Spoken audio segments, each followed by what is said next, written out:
Good morning, students. Today we are going to finish our chapter elimination, excretory products and their elimination. और last time हमने बात की थी कि urine formation कैसे होता है, यूरिन फॉर्मेशन को हाइपरटोनिक बनाने के लिए काउंटर करंट मैकेनिज्म कैसे फंक्शन करता है, यूरिन से रिलेटेड कुछ एबनॉर्मलिटीज की बात की थी और किडनीज के फंक्शन की बात की थी.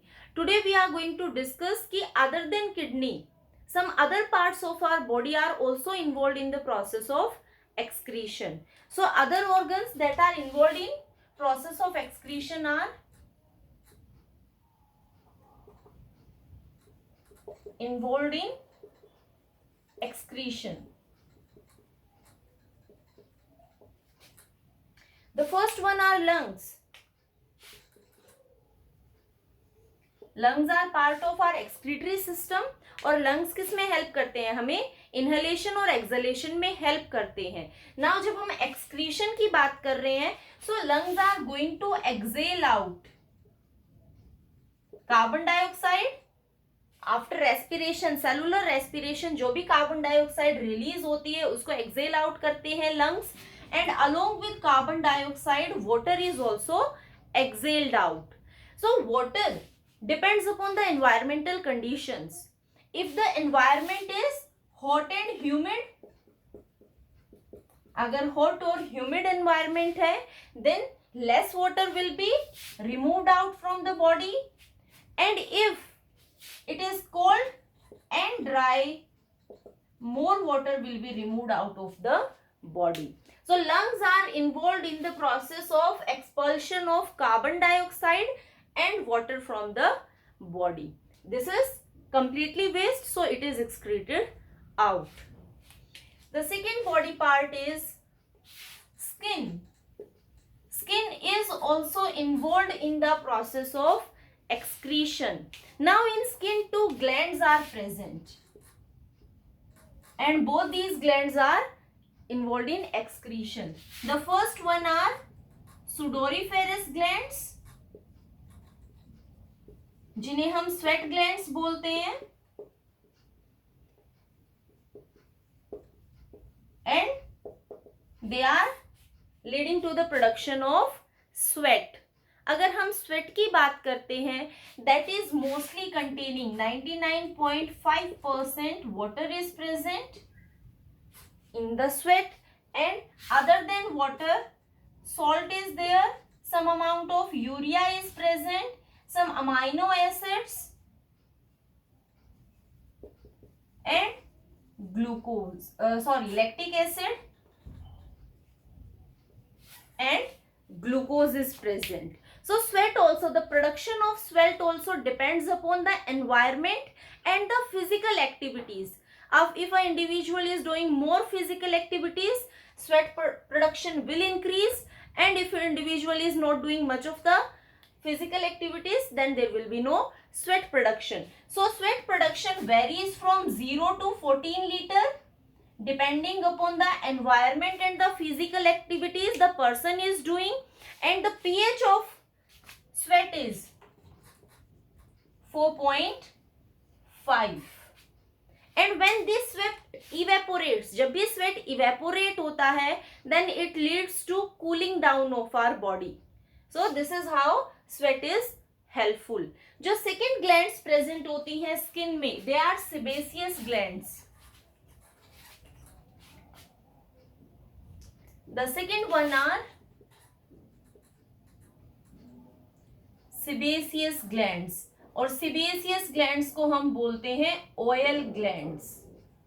They are going to secrete a oily waxy substance. और जो waxy substance ये oil glands secrete करती हैं, we call that as sebum. And this sebum is composed of lipids. Oil glands हमारी skin को oily रखती हैं, oil release करती हैं, और उसमें mostly क्या present होते हैं? Lipids present होते हैं, जैसे कि waxes हैं, sterols हैं. So these are some of the lipids that are removed out in form of oil. So this is how skin is involved in the process of excretion. It is going to remove out sweat and oil from the body. The third important one is liver.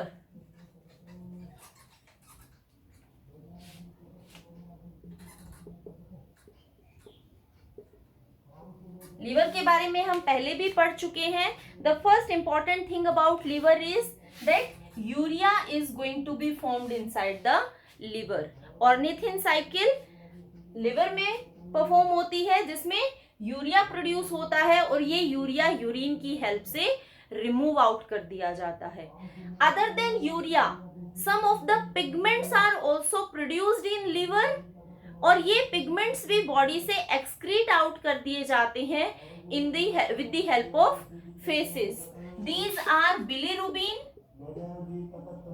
bilirubin and biliverdin. From where this bilirubin and biliverdin is coming?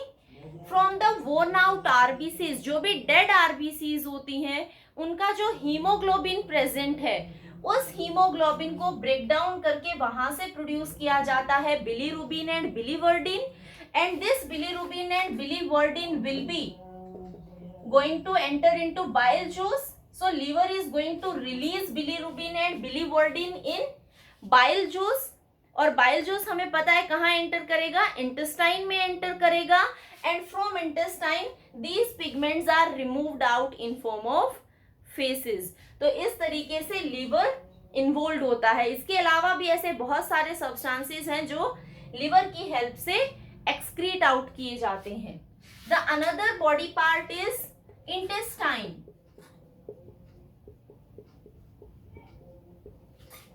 Epithelial जो intestine की epithelial present है, epithelial cells of intestine वो भी involve होते हैं excretion process में. Body में कुछ इनऑर्गेनिक सब्सटेंसेस लाइक आयरन है, कैल्शियम है, that is removed out by the intestine in form of again faces. And last one is salivary glands.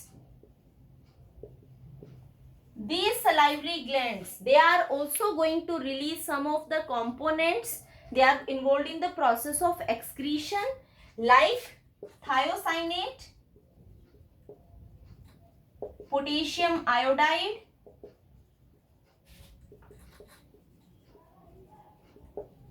mercury and lead. These are removed out with the help of salivary glands. So kidney के अलावा ये सारे different organs भी excretion process में involve होती हैं. Fine. Now we are going to discuss some of the abnormalities और you can say disorders related with our excretory system. Disorders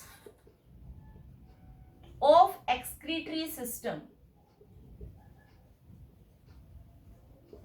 Many problems are associated with our excretory system and there are various reasons for this problem. So let's see what are the different problems related with our excretory system.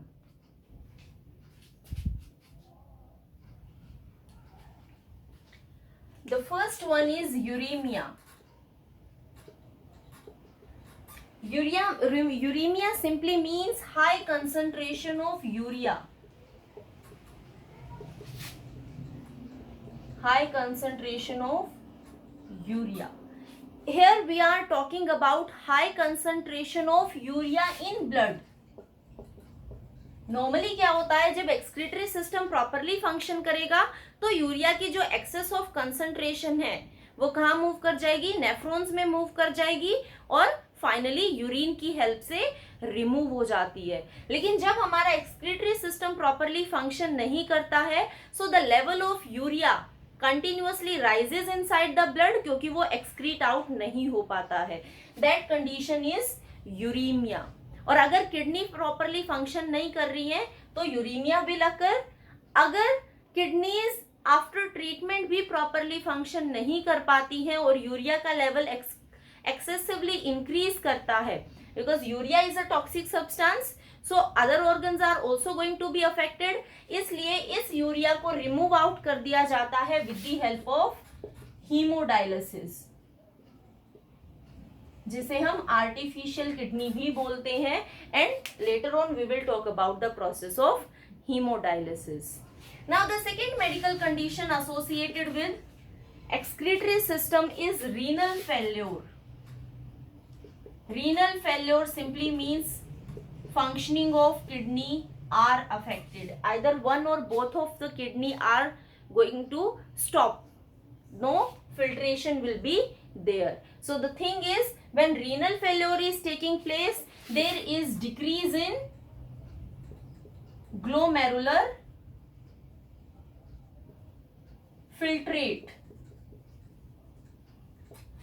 Glomerular filtrate mean जितना भी blood filter out हो रहा था कहां पर, glomerulus में, that is going to decrease. अब renal failure दो तरह का हो सकता है. It can be acute renal failure,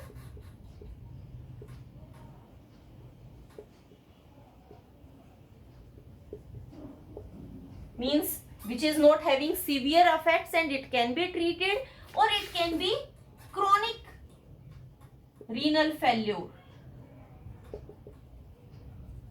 that is more severe. So what are the conditions that are going to happen? अगर renal failure होता है तो उसकी वजह से क्या क्या possibilities है. Obviously अगर glomerular filtrate कम है तो यूरिन प्रोडक्शन कम होगा. अगर हम एक नॉर्मल इंडिविजुअल की बात करें जिसकी किडनीज प्रॉपरली फंक्शन करती हैं, so a normal individual is going to produce, a normal adult individual is going to produce 1.5 liter of urine per day. और अगर हम यहाँ इस कंडीशन की बात करते हैं, if renal failure is there, the first condition that can arise is oligouria. Oligouria का मतलब है urine production is going to decrease and it is less than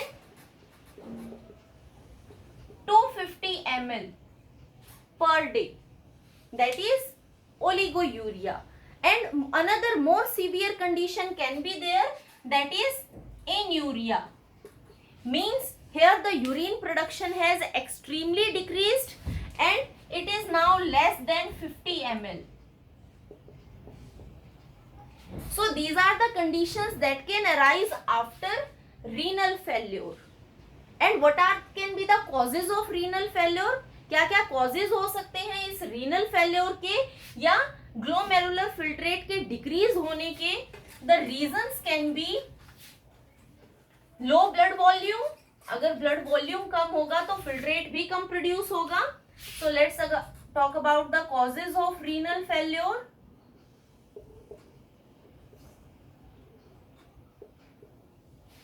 The first cause is less blood volume. अगर individual का blood volume कम है then glomerular filtrate is going to be less.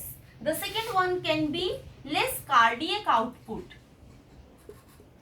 हमने last chapter में cardiac output पढ़ा था. Heart से जो blood pump out होता है that is giving us the cardiac output. तो अगर कार्डियक आउटपुट कम होगा तो भी किडनी के पास ब्लड सप्लाई कैसी होगी?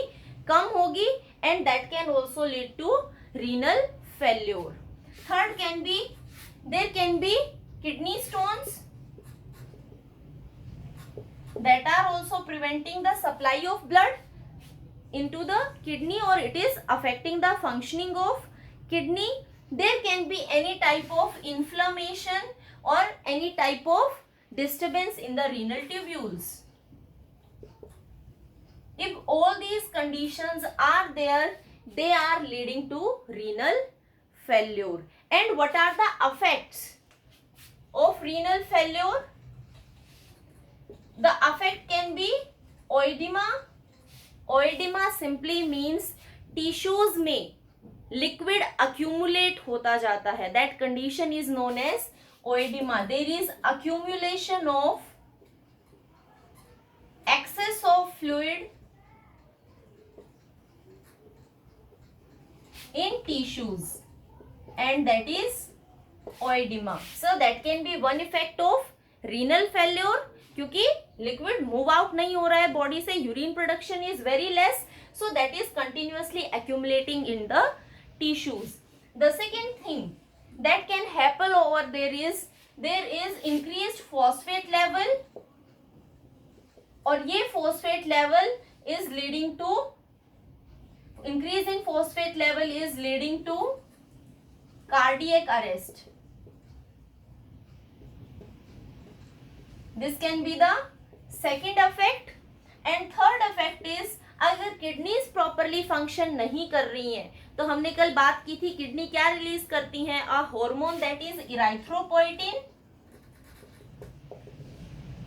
तो इराइथ्रोपोएटिन प्रॉपर अमाउंट में रिलीज नहीं होगा, और अगर इराइथ्रोपोएटिन प्रॉपर अमाउंट में रिलीज नहीं हो रहा है, it is affecting the formation of RBCs because erythropoietin is going to stimulate the formation of RBCs, और उस प्रोसेस को हम क्या बोलते हैं, RBC फॉर्मेशन को इराइथ्रोपोएसिस. तो इराइथ्रोपोएसिस प्रॉपरली नहीं होगा, RBCs की फॉर्मेशन नहीं होगी, and individual is going to suffer from anaemia. These are some of the effects of renal failure. Again, this can be, the treatment is hemodialysis. For this condition also hemodialysis can be done.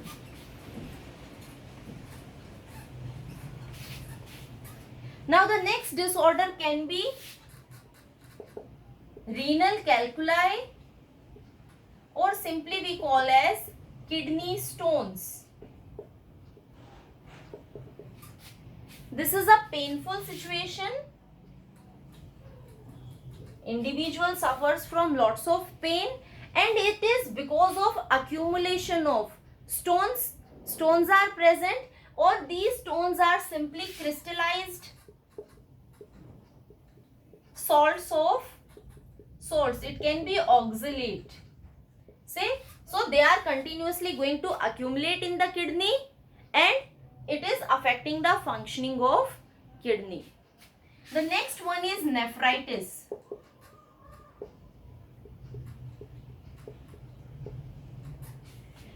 Nephritis means inflammation of kidney. When inflammation takes place inside the kidney, that condition is known as nephritis. Now, inflammation kidney के किसी भी part में हो सकती है. So different type of nephritis are there depending upon that which part of kidney is inflamed. One is pyelonephritis, और pyelonephritis condition में the renal pelvis is inflamed. So inflammation takes place in renal pelvis and medullary tissues. जो deep inside medullary tissues present होते हैं और renal pelvis, when they are inflamed, that condition is known as pyelonephritis. और जब glomerulus inflamed होता है, then it is called as glomerulonephritis, means inflammation of glomerulus. अगर इन parts में inflammation होती है, then also they are inhibiting or they are preventing the process of excretion. Some others are hypertension. One is hypertension.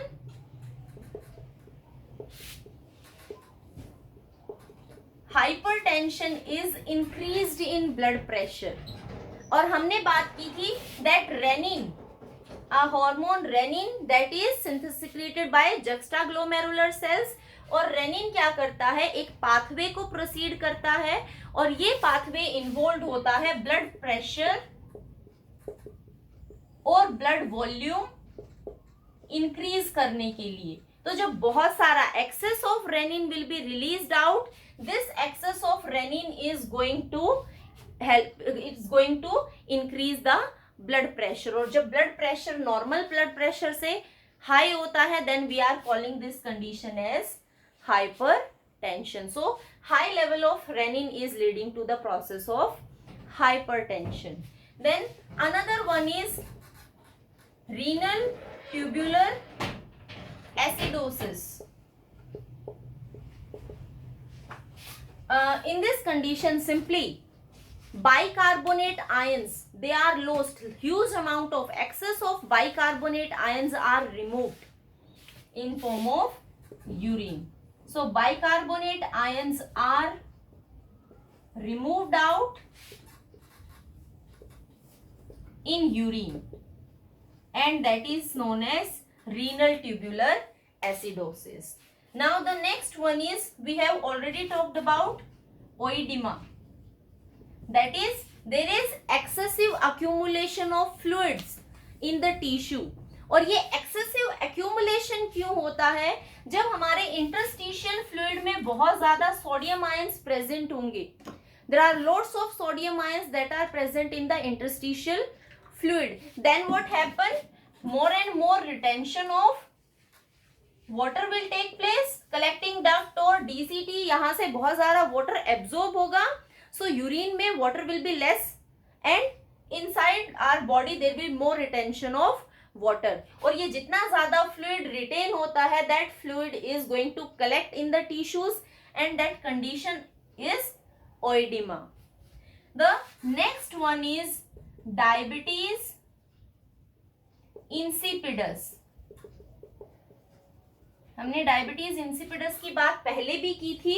Diabetes insipidus is caused by the deficiency of hormone ADH, anti diuretic hormone. Anti diuretic hormone को hypothalamus release करता है. ये posterior lobe of pituitary में secrete होता है, and that it is secreted by posterior lobe of pituitary. This ADH is going to activate DCT and collecting duct. ये DCT और collecting duct से water का absorption करवाता है. There is more and more absorption of water from DCT and collecting duct in presence of ADH.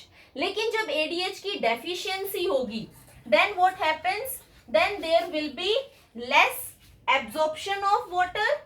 So due to deficiency of ADH, less absorption of water. और अगर water कम absorb हो रहा है तो urine कैसा produce होगा? Dilute urine, because ज्यादातर water कहाँ रिलीज हो जाएगा? यूरिन में रिलीज हो जाएगा. So dilute urine will be produced, और जब बॉडी से बहुत सारा वाटर बाहर निकल जाता है तो what will be there? Thirst will be there. More and more thirst, urge of thirst will be there, and dilute urine will be there. That is diabetes insipidus. This diabetes insipidus is different from diabetes mellitus, because diabetes mellitus में हमें urine में glucose की concentration ज्यादा देखने को मिलती है. ऐसा डायबिटीज इंसिपिडस के साथ नहीं होता है. So these are some of the disorders that are related with the excretory system.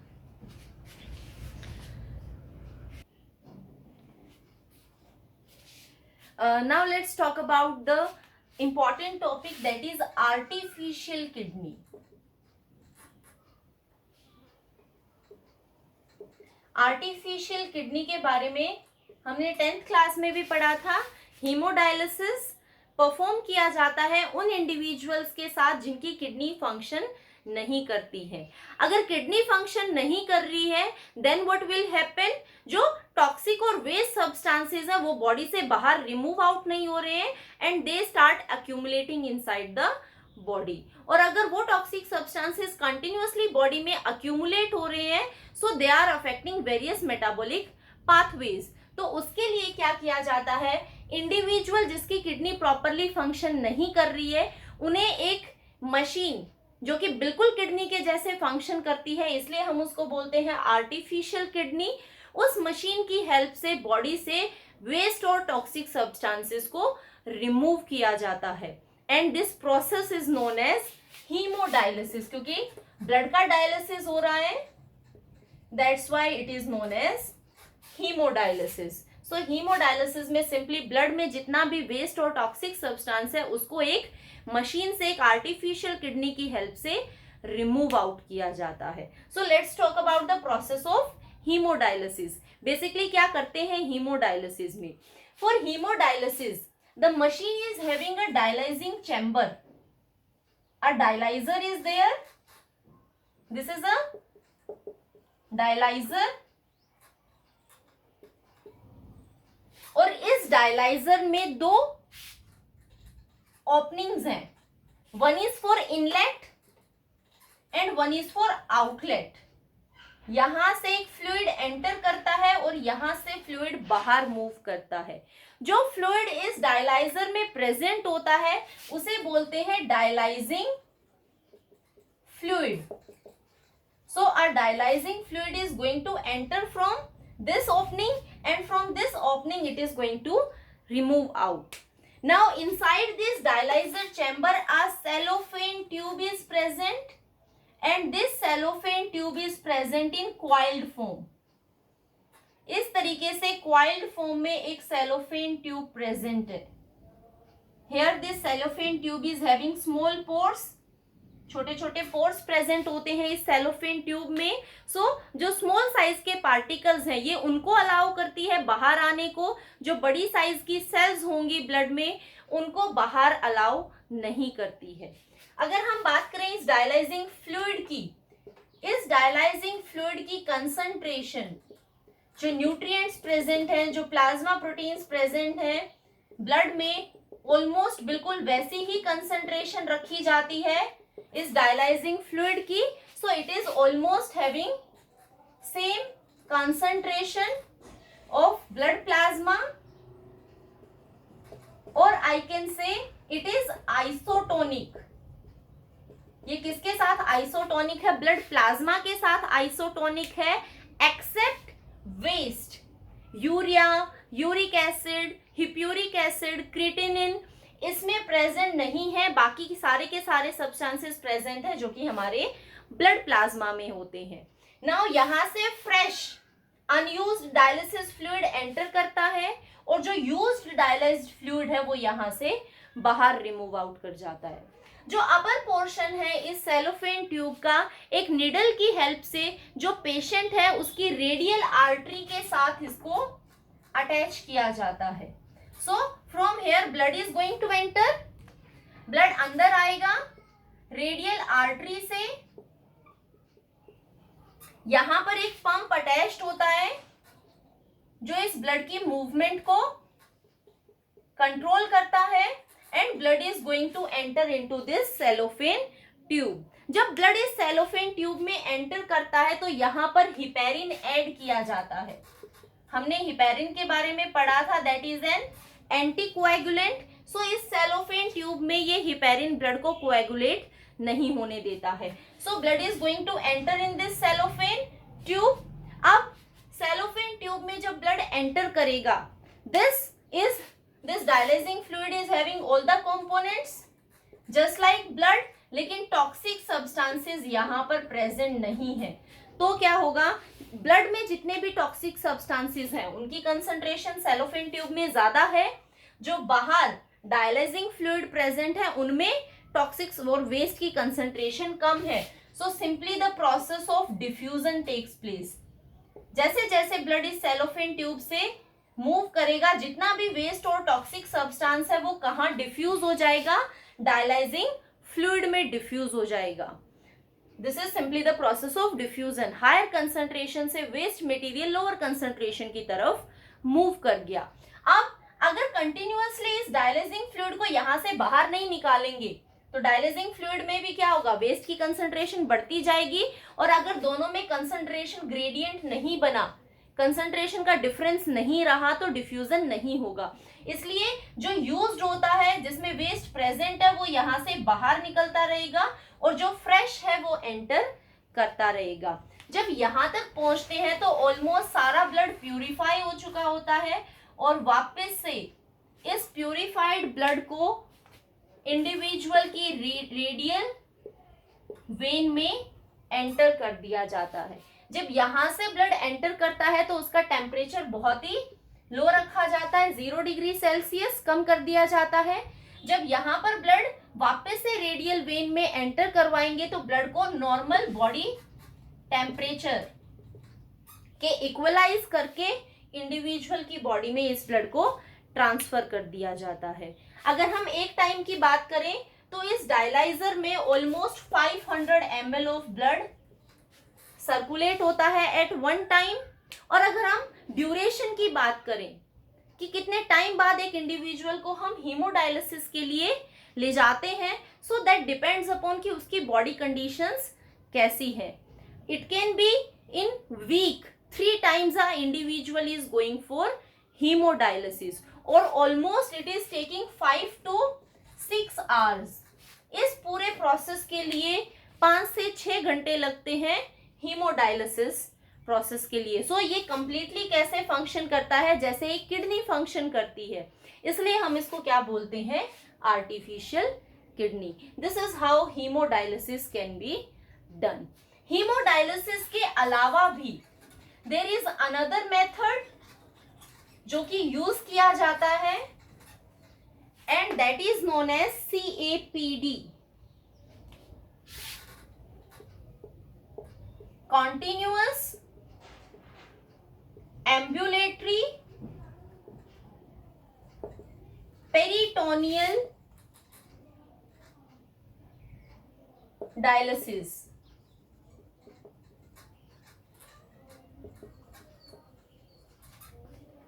Peritoneal dialysis. Now इस कॉन्टिन्यूअस एम्बुलेटरी पेरिटोनियल डायलिसिस में क्या करते हैं, this is a continuous process. इसमें लिखा है हमने this is a continuous process.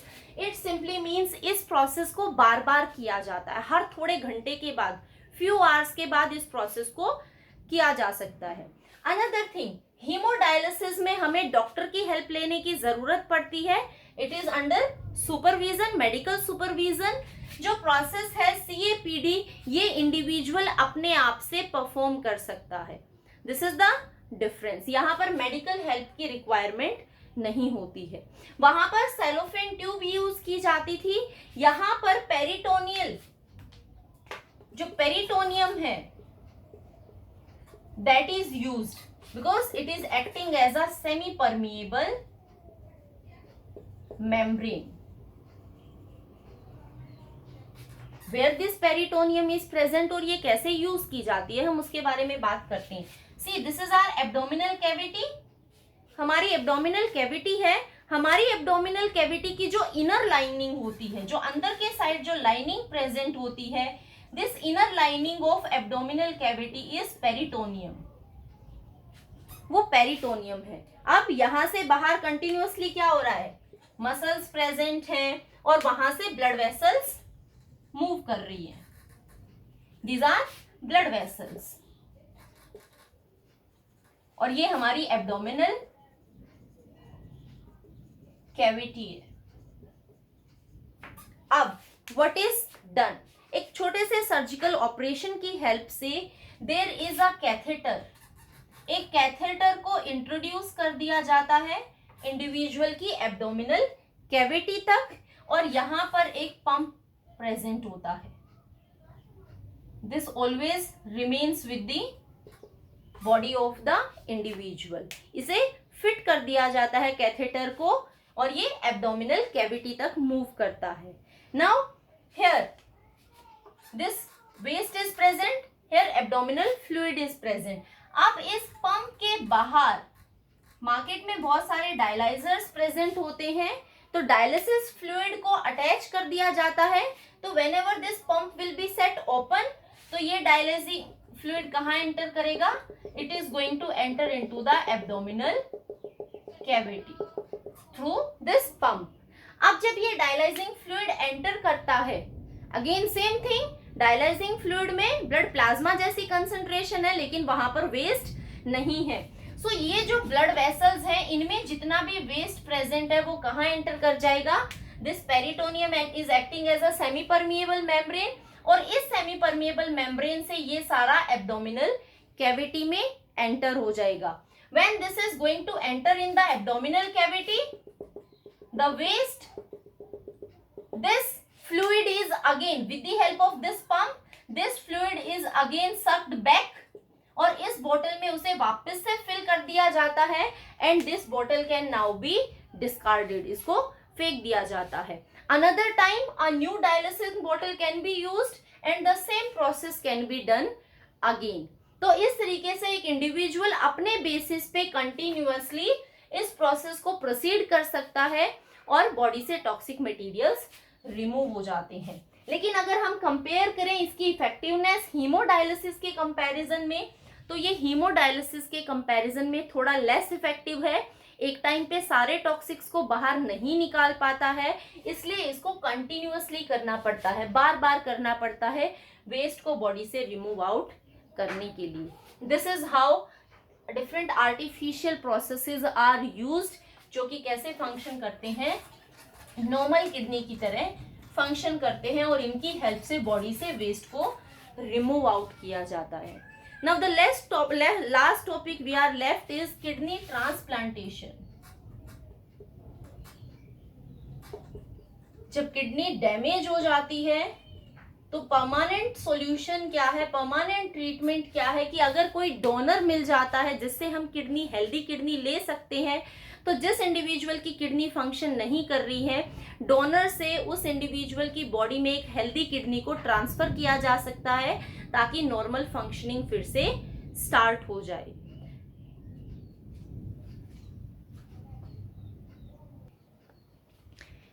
पहली बार जो किडनी ट्रांसप्लांट किया था that was in 1954। There were two doctors, David Hume and Kelly, working at Peter Bent Brigham Hospital at Boston। So इन्होंने सबसे पहले सक्सेसफुली किडनी ट्रांसप्लांट किया था। और अगर हम इंडिया की बात करें तो in India it was in 1971 in Christian medical college hospital Vellore। So here the first successful kidney transplantation was done।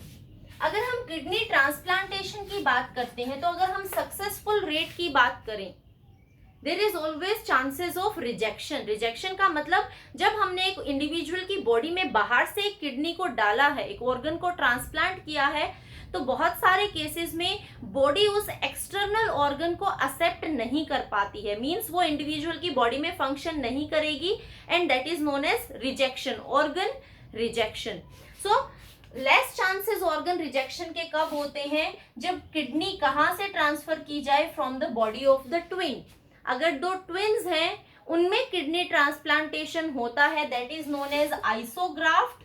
और आइसोग्राफ्ट में फेल्योर के चांसेस नहीं होते हैं क्योंकि हम जानते हैं कि ट्विन्स का जेनेटिक मटेरियल सेम होता है, सो दोनों ही बॉडीज उसको इजीली एक्सेप्ट कर लेती है। अगर ट्विन को के अलावा किसी और इंडिविजुअल की बॉडी से किडनी को ट्रांसप्लांट किया जाता है, it can be from another donor other than twins, it is known as allograft. उसे हम बोलते हैं एलोग्राफ्ट।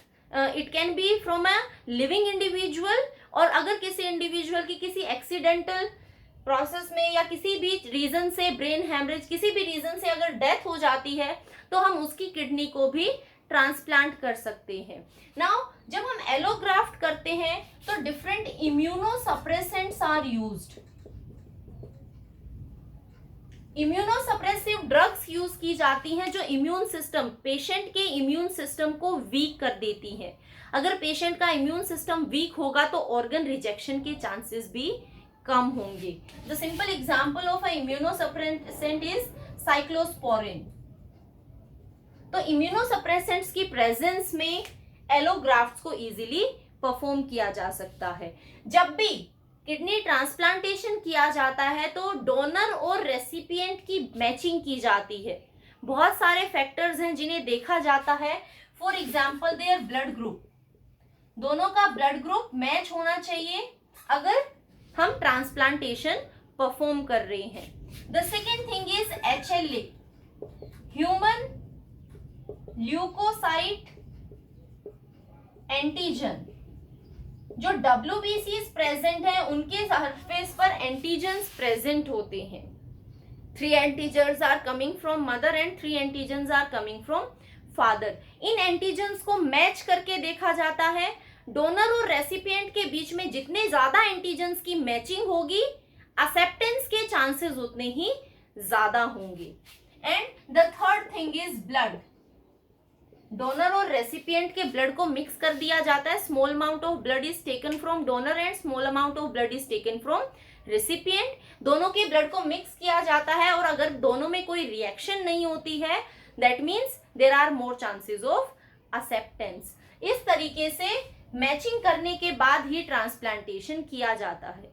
ट्रांसप्लांटेशन में एनेस्थेसिया इज यूज्ड, इंडिविजुअल को अनकॉन्शियस किया जाता है।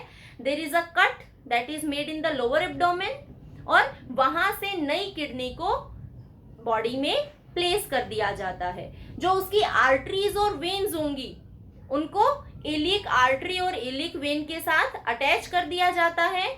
जो यूरेथ्रा है उसको यूरिनरी ब्लैडर के साथ अटैच कर दिया जाता है और पुरानी kidneys they will stay remain as it is और अब नई किडनी उस फंक्शन को ओवरटेक कर लेती है and it start functioning normally. इस तरीके से किडनी ट्रांसप्लांटेशन परफॉर्म किया जाता है। And with this we are completed with our chapter.